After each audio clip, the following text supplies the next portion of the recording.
রাধা অঙ্গ কান্তি বাইরে ধরতে হলো কেন? প্রেমটা কি? এই প্রেমের বিষয়টা আমরা রাধা প্রেম সম্পর্কে অনেক সময় আলোচনা করি, কিন্তু প্রসিদ্ধ প্রেমটা কেমন? হরে কৃষ্ণ। উজ্জ্বল নীলমণি গ্রন্থে রূপ গোস্বামীপাদ প্রেমের টিকা দিয়েছেন, 3 প্রকারের ভাগ করেছেন প্রেমের ক্লাসিফিকেশন, শ্রেণীভাগ। একটি অশুদ্ধ, একটি বিশুদ্ধ, একটি প্রসিদ্ধ। রাধে রাধে।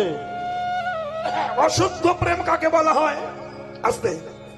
যে প্রেমে ইন্দ্রিয় সুখ ছাড়া অন্য কোন সুখ উপভোগ করা যায় না, তাকে বলা হয় অশুদ্ধ প্রেম। বিশুদ্ধ প্রেম কাকে বলা হয়? যে প্রেমে ভগবান সুখ পাবেন, আমি সুখ পাবো, এটিকে প্রসিদ্ধ প্রেম বলা হয়, বিশুদ্ধ প্রেম বলা হয়। আর প্রসিদ্ধ প্রেম কাকে বলা হয়? উজ্জ্বল নীলমণি বলছেন, যাতে ভগবান সুখ পাবে, আমার সুখের প্রয়োজন নাই, এটিকে প্রসিদ্ধ প্রেম বলা হয়। তাহলে প্রেমের এক কথায় ব্যাখ্যা করেছেন মহাজন। যদি বলেন প্রেম কাকে বলা হয়, এক কথায় উত্তর আসবে, ধ্বংসের শত কারণ থাকিবা সত্ত্বেও যে বস্তু ধ্বংস হয় না তাকে বলা হয় প্রেম। এক উত্তর। কিন্তু আজকাল জাগতিক জগতে যা প্রেম ভালোবাসা হচ্ছে, মুহূর্তের মধ্যে ধ্বংস হয়ে যাচ্ছে। 1 ঘন্টা আগে বলছে তুমি ছাড়া বাঁচতে পারবো না, পরেক্ষণে বলছে তোমাকে দেখতে ইচ্ছা করে না। কেন? এইবার প্রেম অ্যাডভার্টাইজ করছে, চিরদিন আমি তোমার হয়ে থাকবো, তুমি আমার জীবন, তুমি আমার যৌবন, তুমি আমার হাড়, তুমি আমার কলিজা, তুমি আমার ফুসফুস, তুমি কিডনি, সব তুমি। বেশ। কিন্তু কিছুক্ষণ পরে বলছে তোমার মুখ দেখতে ঘৃণা করে। কেন? মানে হলো এটি অশুদ্ধ প্রেম, এ বেশিক্ষণ থাকে না, কর্পূরের মতো উড়ে যায়। তাই মহাজন বললেন প্রেম একমাত্র উত্তর আসবে, ধ্বংসের শত কারণ থাকিবা সত্ত্বেও যে বস্তু ধ্বংস হয় না তাকে বলা হয় প্রেম। রাধে রাধে। 1000 কারণ থাকবে কিন্তু ধ্বংস হবে না। কিরকম না, আপনি আপনার ছেলেকে নিয়ে ঘুমাচ্ছেন, রাত 12টা বাজে, পৌষ মাসের দিনে প্রচন্ড ঠান্ডা, কুকড়ে গিয়েছেন ঠান্ডায়, রাত 12টা। সেই সময় লেপের মধ্যে ছেলে পায়খানা করে দিয়েছে, বাচ্চা ছেলে। তখন মা রাগ হয়, আমার বেঁচে থাকতে ইচ্ছে করে না, ভগবান কেন মরণ দেয় না, মরণ দিলে বেঁচে যেতাম, আমার আর সহ্য হয় না। কত অ্যাডভার্টাইজ মা করে। দুঃখটা কোথায় দেখুন, বাৎসল্য প্রেমটা কোথায় দেখুন। তিনি বলছেন ছেলেটি পায়খানা করেছে, বলছে আমার কেন মরণ হয় না, কিন্তু একবার বলছে না আমার ছেলেটা কেন মরে না। বাবা বলতে আর পায়খানা করতো না, আমার ভালো হতো। কিন্তু না, বাৎসল্য প্রেম বলছে আমার ছেলের জন্য আমার মরণ হোক, কিন্তু আমার ছেলের যেন কিছু না হয়। এটি হলো প্রেম, প্রসিদ্ধ প্রেম। ধ্বংসের শত কারণ থাকিবা সত্ত্বেও যে বস্তু ধ্বংস হয় না তাকে বলা হয় প্রেম। রাধে রাধে। আর এই প্রেম যখন মানুষের মধ্যে আসে, কৃষ্ণ প্রেম, তখন মানুষ আর মানুষ থাকে না, মানুষের চৈতন্য হারিয়ে যায়, মানুষ বাহ্যিক স্মৃতি হারিয়ে যায়, মানুষের যোগ্য লজ্জা মান সম্মান কিছুই থাকে না। কৃষ্ণ প্রেমে পাগল কিংবা পাগলিনী হয়ে যায়। তাই রুক্মিণী দ্বারকার, রুক্মিণীর নাম শুনেছেন? রুক্মিণী প্রত্যেকদিন ভগবান কৃষ্ণ ঘুম থেকে উঠে মুখ প্রক্ষালন করে, দন্তমার্জন করে, দাঁত মেজে মুখ ধুয়ে বসতেন। রুক্মিণী 1 গ্লাস গরম দুধ কৃষ্ণকে দিতেন। প্রসিদ্ধ প্রেমের একটু ব্যাখ্যা করছি। তো প্রত্যেকদিন দুধ দেন, আজ একটু দুধটা গরম বেশি হয়ে আছে, এটা রুক্মিণী ভালোভাবে জানতো না। শ্রীকৃষ্ণ রুক্মিণীর দোয়া, ভক্তের দোয়া বস্তু তো ভগবান তো চেক করে খান না, ভক্ত দিয়েছে ভগবান সেবা করে। তাদের নুন হলো কি হলো না, তেল হলো কি হলো না, ওটা প্রয়োজন নাই। যেমন সনাতন গোস্বামী পাদ শাক রান্না করে দিয়েছে, লবণ দেয়নি। তো ভগবান মদন গোপাল বলছে, সনাতন রান্না করলি ভালো, একটা লবণ দিলি না। সনাতন বলছে, দেখো আমি গরিব মানুষ, আমার লবণ কিনবার পয়সা না, যদি লবণ খেতে ইচ্ছে করে বড় লোকে ঘরে যাও। না না না না, তুই সেবা বন্ধ করিস না, তুই যা দিবি তাই খাবো। তারপর তিনি সাগরে নদীতে বিরাট লবণের জাহাজ আটকে দিয়েছিল, ইতিহাস আছে অনেক। যাই হোক, একটা ভগবানের দেওয়া জিনিস, ভক্তের দেওয়া জিনিস ভগবান বিচার করেন না, খেয়ে নিয়েছে। আর যেই না গরম দুধটা মুখে দিয়েছে, আর কৃষ্ণের মুখটা পুড়ে গিয়েছে। আস্তে মায়ের আস্তে, যখন পুড়ে গেল, এবার পুড়ে গেলে তখন তো মলম ছিল না কাছে, যেই পুড়ে গেল তখন কৃষ্ণ এই জ্বালা থেকে নির্বাপিত হতে একটি মহামলম তার কাছে ছিল। সেটা কি? তিনি বলে উঠলেন, রাধে রাধে রাধে।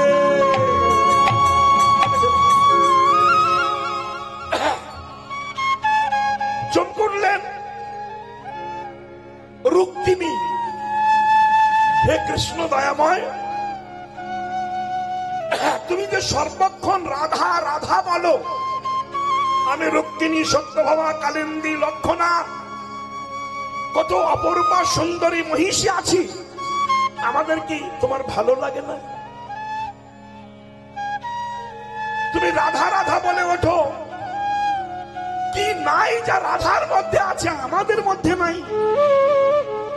অনেক বউ, অনেক মেয়ে নায়ক কিংবা স্বামীকে প্রশ্ন করে, কি নাই আমার মধ্যে তার মধ্যে আছে? বাবা, শুধু দেহে যৌবন থাকলে ভজন হয় না, ভালোবাসা হয় না। কি নাই? কৃষ্ণ তখন কোন রুক্মিণী বলল, রুক্মিণী তুমি রাধাকে কোনদিন দেখেছ কি? বলল না, আগে তাকে দেখো পরে বলো। রুক্মিণী ভাবলেন, গাল পুড়ে গেছে তাও কৃষ্ণ রাধা রাধা বলে ওঠে, না জানি রাধাটা কে, আমার তাকে একটু দেখতে হবে, একটু দেখবে। তাহলে রাধার সঙ্গে কৃষ্ণ প্রেম করেছেন মাত্র 10 বছর পর্যন্ত, তারপরে প্রেম হয়।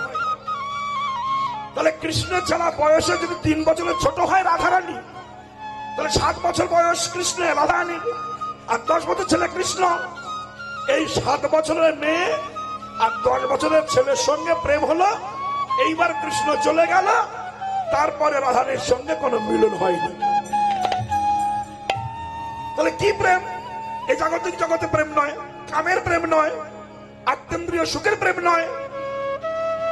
রুক্মিণী ভাবল, কবে বৃন্দাবন ত্যাগ করে কৃষ্ণ এসেছে, মথুরা লীলা করেছে, দ্বারকাধীশ হয়েছে, এখন তার বয়স অনেক হলো, এখনো রাধাকে ভুলতে পারে না, সে রাধাটা কে?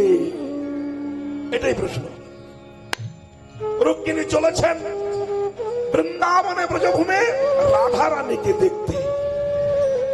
রাধে রাধে রাধে বলতে বলতে চলেছেন, হে বৃষভানু রাজনন্দিনী রাধা রানী, হে কৃষ্ণ সুখদায়িনী রাধা রানী, হে কৃষ্ণ বক্ষ বিলাসিনী রাধা রানী, আমায় দেখা দাও, আমায় দেখা দাও, আমায় দেখা দাও।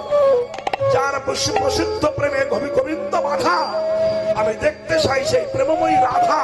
কোথায় সেই রাধা? রাধা রাধা বলতে বলতে যখন ব্রজধামে প্রবেশ করেছেন রুক্মিণী,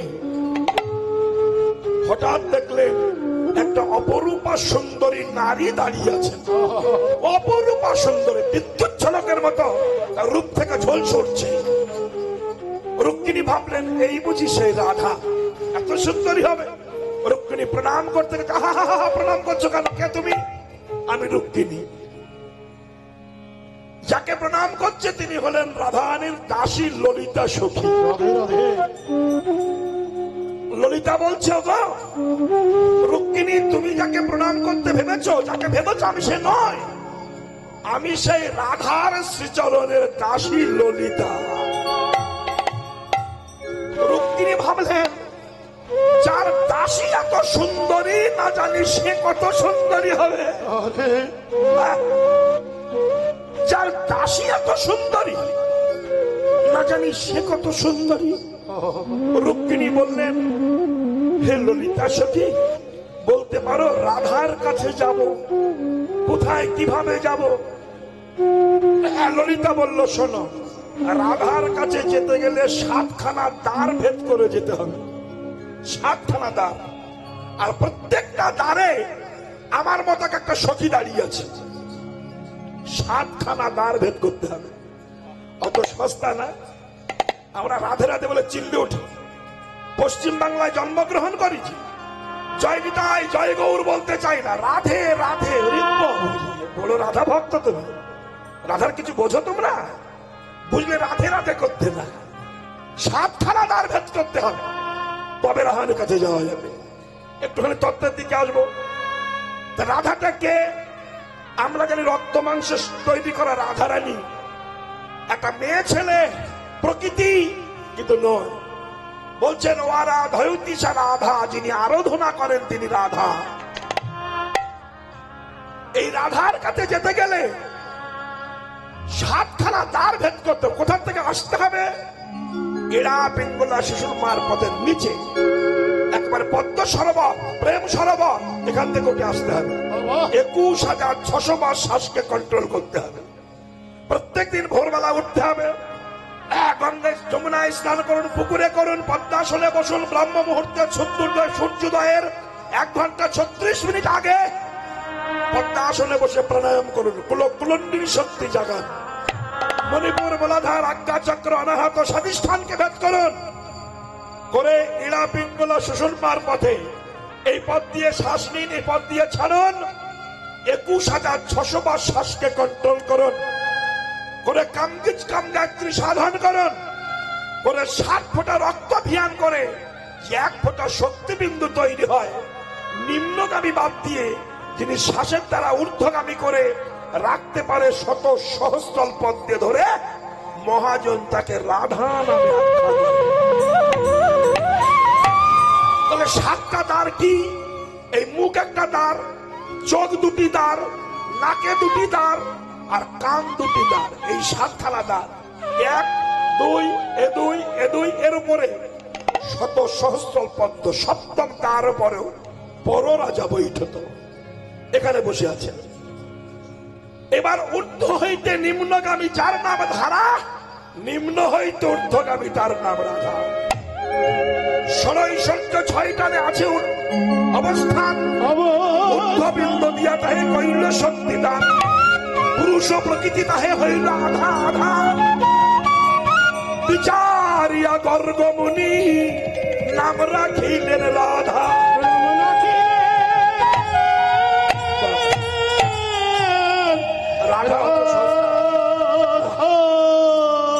রাধা কি অত সস্তা বস্তু? আমরা 2 দিন একটু বৃন্দাবনে ঘুরে আসলেই পশ্চিম বাংলার মানুষ যায় রাধে বলে ঠেলে উঠি। কেন জয় গৌর বলতে পারো না? জয় নিতাই বলতে পারো না? জয় নাথে। ওরে মন কাঁদে রে। হবে না। আগে আশ্রয় তত্ত্ব, বিষয় তত্ত্ব পরে। আশ্রয় তত্ত্ব করো, আগে নিতাইয়ের চরণ ধরো, গৌরের কাছে যাও, গৌরের চরণ ধরো, ব্রজধামে যাও, ব্রজধামে যে গোপীদের চরণ ধরো, বৃন্দাবনে প্রবেশ করো, মদন কুঞ্জে, তারপরে রাধারানীর চরণ ধরো, তারপরে কৃষ্ণের চরণে যাও। অত সস্তা? অত সস্তা কি? রুক্মিণী ভাবলেন তাহলে আমি রাধাকে দেখতে যাব। রুক্মিণী চলেছেন, প্রথম দ্বারে ললিতা, দ্বিতীয় দ্বারে আরো সুন্দরী রমণী অষ্টসখী, তৃতীয় দ্বারে আরো সুন্দরী, মানে অসামঞ্জস্য রূপ মাধুর্য, কি অপরূপা সুন্দরী। এই অষ্টসখীর জন্ম হয়েছিল কোথা থেকে? শাস্ত্র বলে এক, বুঝতে হবে আর এক। আর একটা কথা আপনাদের বলি, হিন্দু ধর্ম বুঝতে গেলে 3খানা লাইন আছে: আধ্যাত্মিক, আদি ভৌতিক, আদি দৈবিক। বুঝতে পেরেছেন? যার যেমন মনের ভাবনা সে তেমনি ভাববে। আধ্যাত্মিক, আদি ভৌতিক, আদি দৈবিক। তা আধ্যাত্মিক চিন্তা ভাবনা আমাদের কম, বাইরের চিন্তা করি। তাহলে রাধাটা কে? এই যে রাধার অঙ্গ থেকে অষ্টসখীর বহির্প্রকাশ হয়েছিল। এইবার রাধারানী আছেন ঘরে বসে, রুক্মিণী এক এক করে 7খানা দ্বার ত্যাগ করে যখন রাধারানীর ঘরে গেছেন, দেখলেন একটা জীর্ণ কুঠিরে একেবারে জীর্ণ বসন পরা রাধারানী, অপরূপা সুন্দরী, দেহ থেকে বিদ্যুৎ ঝলকের মতো ঝলকে উঠছে, সমস্ত লোমকূপের গোড়া দিয়ে কৃষ্ণ নামের প্রতিধ্বনি হচ্ছে রাধা। রুক্মিণী যে দেখছেন কৃষ্ণ হারা রাধারানী কৃষ্ণ বিচ্ছেদের যন্ত্রণা থেকে নির্বাপিত হওয়ার জন্য যমুনার মাটি দিয়ে একটা নকল কৃষ্ণ তৈরি করেছেন। কিন্তু নকল কৃষ্ণ তৈরি করে নাক, চোখ, মাথা, মুখ, বডি সব দিয়েছে, দুখানা চরণ বাকি রেখে দিয়েছে। কেন? রুক্মিণী প্রশ্ন করছে, যে রুক্মিণী প্রশ্ন করছো গো, তুমি কি সেই রাধারানী? দেখছেন ছোট্ট একটা পুতুল কৃষ্ণ তৈরি করে তার গলায় মালা দিয়ে রাধারানী হাউ হাউ করে কাঁদছেন আর চোখের জল ধরে গোবিন্দের মাথায় দিচ্ছেন। তুমি কি সেই রাধা?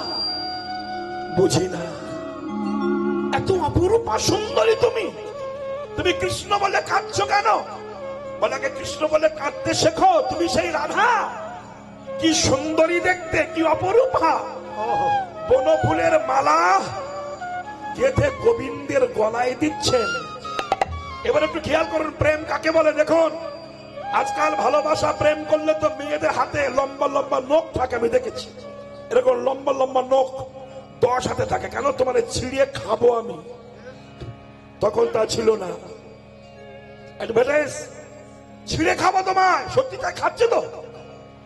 কিন্তু রাধারানী যে ফুলগুলো তুলে কৃষ্ণের জন্য মালা গাচ্ছেন, ললিতাকে বলছে, ললিতা এই কুসুম মানে ফুলগুলো বড় শক্ত, সব ফুলের মালা হয়ে আমার কৃষ্ণ গলে তুলবে না।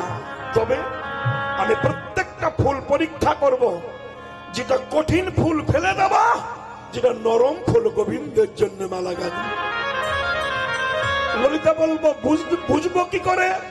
রাধা বলছে, আমি চোখের পলকটা ধরবো তুই আঙুল দিয়ে, প্রত্যেকটা ফুল আমার চোখের মনির উপর দিয়ে টেনে নিয়ে যাবে।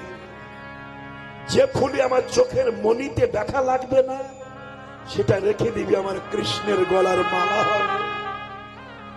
আর যেটা ব্যথা লাগবে ফেলে দিবি, ওটা গোবিন্দ সেবায় লাগবে। এইভাবে মালা গেঁথেছেন। রুক্মিণী তখন প্রশ্ন করছে, হে রাধে, হে ব্রহ্মময়ী, আমরা কৃষ্ণকে কাছে পাই, নিত্য সেবা দিই, তোমার মতো ভক্তি দিয়ে আমাদের সেবা দেওয়া হলো নারায়ণ। হে রাধে, তোমার কাছে এসে ভুল ভেঙে গেল। আমাদের অভিমান ছিল, আমরা কৃষ্ণ দাসী রুক্মিণী সত্যভামা। আমি তোমার কাছে নিবেদন করতে চাই, আমরা কৃষ্ণ দাসী হতে চাই না, পরজন্মে রাধা দাসী করে দিও, যেন রাধার দাসী হতে পারি। রাধারানী হা কৃষ্ণ বলে চোখের জল দর বিগলিত ধারায় প্রবাহিত হচ্ছে। রাধা কাঁদছেন। হঠাৎ করে রুক্মিণী রাধার অঙ্গের দিকে তাকিয়ে দেখছে, রাধার সর্বাঙ্গে ফুসকা পড়েছে, ফুসকা গোল গোল মতো পড়েছে, আগুনের তাপে ফুসকা পড়েছে। রুক্মিণী বলছে, রাধে, এত অপূর্বা সুন্দরী তুমি, দেখতে তোমার এত ভালো, গায়ে ফুসকা পড়েছে কেন? রাধারানী বলছেন, রুক্মিণী, ওই যে সকালবেলা তুমি গোবিন্দকে গরম দুধ খাইয়েছ না, তার মুখটা পুড়ে গিয়েছিল, তাই রাধা রাধা যাই বলেছে, সেই তাপটা আমার অঙ্গে লেগে ফুসকা পড়ে গেছে। ভজন দেখেছে? এই দেখো, সেই তাপটা আমার অঙ্গে পড়ে ফুসকা পড়ে গেছে।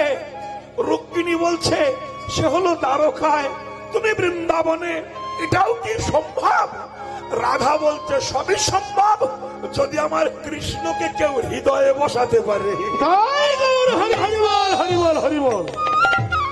আমার কৃষ্ণকে যদি কেউ হৃদয়ে বসিয়ে সমস্ত সুখ দুঃখ ভালোবাসা বেদনা লাঞ্ছনা যাতনা যদি কৃষ্ণ চরণে অর্পণ করে দিয়ে বলে, কৃষ্ণ তোমার সুখে আমি সুখী, তোমার দুঃখে আমি দুঃখী। আমি সুখ চাই না, তোমাকে ভালোবেসে যেন দুঃখ আস্বাদন করতে পারি। তাতে যদি সমাজ আমাকে কলঙ্কিনী বলে বলুক, লোকে মন্দ, আমি তাতে না ডরাই। শুধু আমার একটি ভয়, যদি আমার গোবিন্দ হারায়।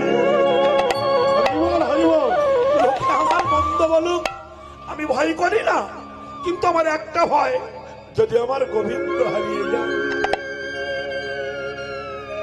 কৃষ্ণ বললেন, রাধে তোমার অকৈতব প্রেম আস্বাদন করতে পারলাম না ব্রজভূমিতে আমি, তাই তোমার অঙ্গ কান্তি বাহিরে ধরে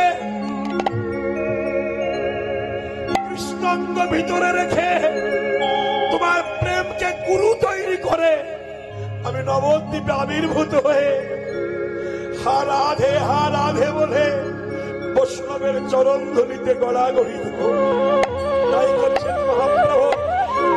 এইদিকে তাকিয়ে বৈষ্ণব কবি লিখেছেন, যদি গৌরাঙ্গ নাম কেমনে হয়তো কেমনে ধরিতাম।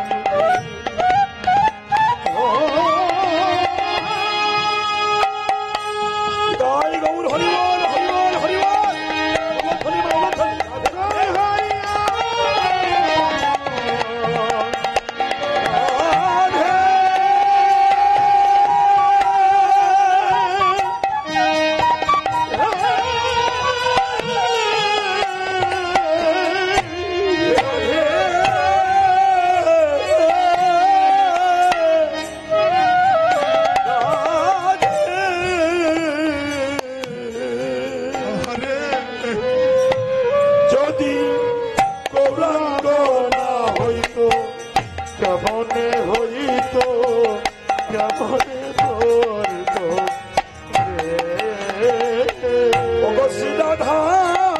মহিমা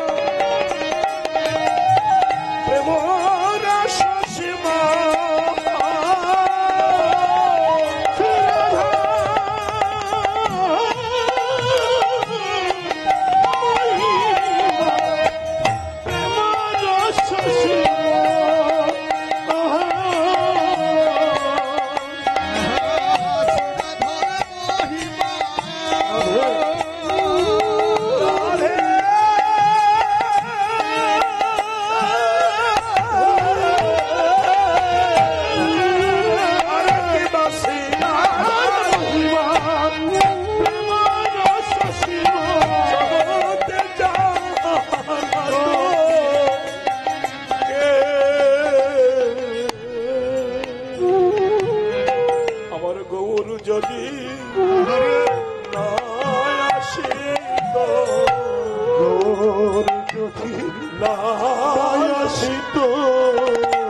রাধা তত্ত্ব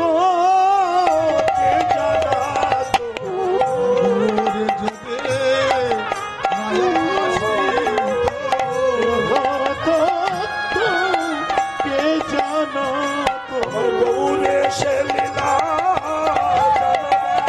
রাধা তত্ত্ব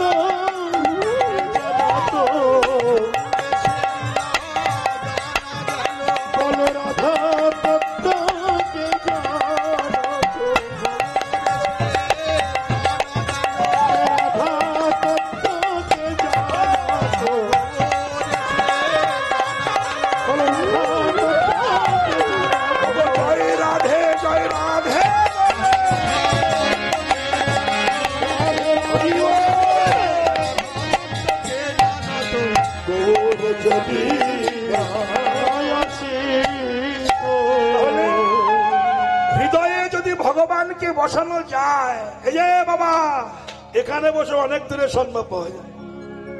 আপনার এখানে অনেক মানুষ দুপুরে মধ্যাহ্নে না খেয়ে দিয়ে বসে আছেন। কেন? যদি নামের করুণা না থাকবে, আপনারা বলুন, আজকাল কলিকালের মানুষ এত ব্যস্ত, পায়খানায় যায় তা বলে আমাকে তাড়াতাড়ি দাও, প্রস্রাব করতে যায় আমাকে তাড়াতাড়ি করো, ডাক্তারখানায় যায় আমাকে তাড়াতাড়ি করো, বাচ্চা সব জায়গায় জলদি জলদি ভাব। সেই লোকগুলোকে 4 ঘন্টা বসিয়ে রাখতে হবে, না জানি নামে কি জাদু আছে গো, না খেয়ে বসে থাকো, কি আছে বলো? এত ব্যস্ত লোক, 4 ঘন্টা নয় সারাদিন কীর্তন হবে, বসে বসে শুনবে। রাধে রাধে। কি জাদু আছে? বলে ভগবানকে যদি হৃদয়ে বসানো যায়, ভগবান যেখানেই থাক তোমার বেদনা সে গ্রহণ করে। আপনারা জানেন আটলান্টিক মহাসাগরে, আমি ছোট্ট কাহিনী বলি আপনাদের কাছে। এই মহাসাগরে একটা জাহাজ ডুবে গিয়েছিল। রাত তখন 10টা, একটু মন দিয়ে শুনবেন। রাত 10টা বাজে, 1912 সাল। ভুল বলছি না? জাহাজটার নাম কি ছিল? টাইটানিক জাহাজ। হ্যাঁ হ্যাঁ। এই জাহাজটা ভীষণ মানে বরফের পাহাড় জলের তলায় ছিল। হিম শৈলে আঘাত খেয়ে, শৈল মানে পাহাড়, হিম মানে বরফ, পাহাড়ে ধাক্কা খেয়ে তলাটা ফেসে গিয়েছিল এই টাইটানিক জাহাজের। যখন ফেসে গেল, রাত তখন 10টা বাজে, ঘুটঘুটে অন্ধকার, আকাশে বিদ্যুৎ চমকাচ্ছে, খুব দুর্ঘট ঘন ঘটা। অনেক মানুষ জলে ভেসে গেল, অনেক মানুষ তলিয়ে গেল, জাহাজটা আস্তে আস্তে আস্তে ডুবে গেল। তৎকালীন দিনে বিশাল জাহাজ, টাইটানিক জাহাজ। আমি এগুলো বলি কেন জানেন? যারা ঈশ্বর বিশ্বাস করে না, যে তার নামে করুণা নাই, এইগুলো একটু করুণা আনার জন্য বলি। আজ নামে তো কলিকালের হিন্দুদের, বিশেষ করে হিন্দু জাতি, হরি নামে এদের এনার্জি কম, এনার্জি বেশি, নাম শুনতে চায় না। আবার কিছু কিছু চিটিং বাস্টির দুনিয়া জন্ম নিয়ে এমন এমন ব্যাখ্যা করছে যাতে কৃষ্ণ ভক্তি নষ্ট হয়ে যাচ্ছে। সে বোঝে না যে নামের কি মহিমা। যখন রাত 10টা বাজে, টাইটানিক জাহাজটা আস্তে আস্তে, বিশাল জাহাজ, ফুটবল খেলার মাঠ ছিল সেই জাহাজের মধ্যে, বল খেলা করা যেত, সব ডুবে গেল, ভেসে গেল। কিন্তু কর্নেল গ্রেসি, নাম হচ্ছে গ্রেসি, লিখে রাখুন, কর্নেল গ্রেসি জলে ঝাঁপ মেরে বললেন, হা কৃষ্ণ করুণা সিন্ধু দীনবন্ধু জগৎপতে গোপেশা গোপিকা কান্ত রাধা কান্ত নমস্তুতে। রাধে রাধে।